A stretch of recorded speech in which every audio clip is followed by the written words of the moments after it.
He thought it was going to be nothing, just another quiet afternoon, just another older guy who didn't look like he belonged, just another chance to feel like the badge actually meant something again. 3 minutes into that grocery store encounter, Officer Tyler Grant had already decided who I was, what I was worth, and how the story was going to end. And the funny thing is, for a moment there, I almost let him be right. I was 76 years old that day, joints stiff back a little slower than my mind, dressed for comfort instead of appearances.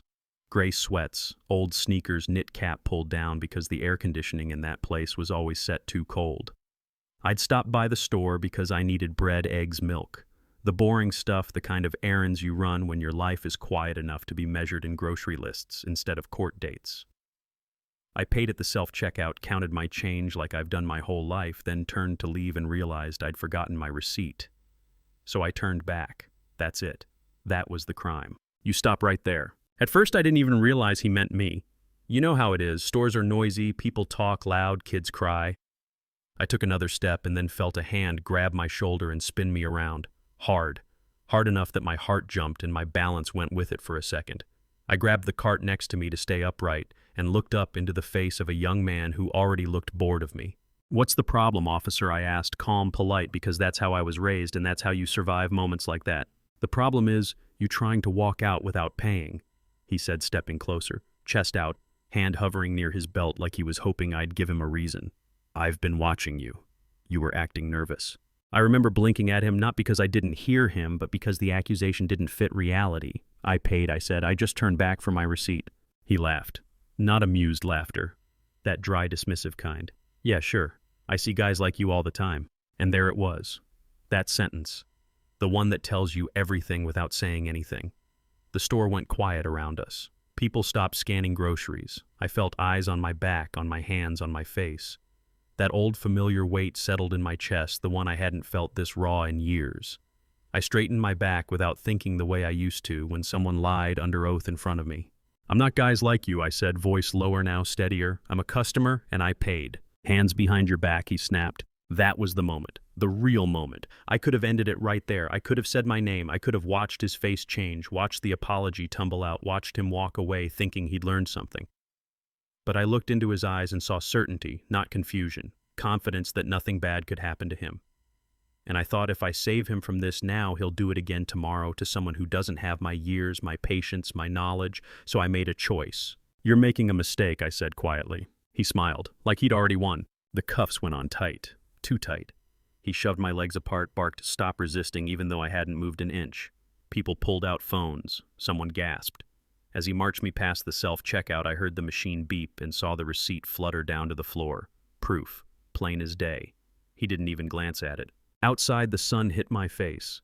He pressed me against the hood of the cruiser, metal hot against my cheek, rattled off my rights like muscle memory. I stayed silent. Not scared. Focused. The ride to the station was quiet except for the radio. He was relaxed, tapping his fingers on the wheel. "Usually you guys don't shut up," he said, glancing at me in the mirror. "Makes paperwork easier." Yeah, that happened. At the station, they took my wallet, dumped my pockets, stacked charges like they were building a wall. Theft, resisting disorderly conduct. When I said I hadn't resisted, he laughed. Save it for the judge. That almost got a smile out of me. They put me in a holding cell with a kid named Marcus. 19. Eyes wide, hands shaking. He whispered that the same officer had arrested him for drugs he didn't have. He said he found a whole bag, Marcus told me. I listened and felt something cold settle in my gut. This wasn't about me. It never was. I picked up the phone and called Evan. 1 ring, 2. "It's Leonard," I said. Silence. Then disbelief. Then movement. 20 minutes later, the whole building changed. Officers stood straighter. Voices dropped.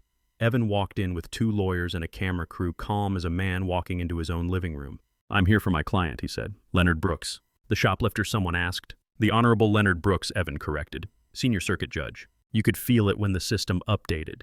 When the screen showed my photo and Robe's gavel in hand. The same face. Different story. The officer went pale. I refused to leave my cell until he came down himself, unlocked the cuffs, and apologized not just to me but to Marcus. His hands shook when he did it. The power had flipped completely. Outside, cameras flashed. The video went everywhere overnight. The city panicked. They offered money quick and quiet. I said no. Discovery opened doors they didn't want opened. Patterns, cash seizures, Arrests that went nowhere except into officers' pockets. A whole operation built on fear. The officer broke, handed over names, ledgers, proof. The city collapsed under it. The settlement came fast. 7 figures, apologies, resignations. I took the money and built something with it, a fund to help people like Marcus.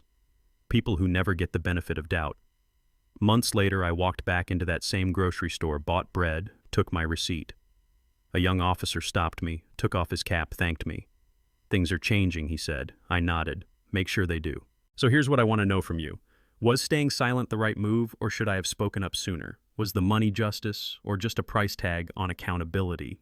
And how many stories like this never make it out because the person in cuffs doesn't have the option?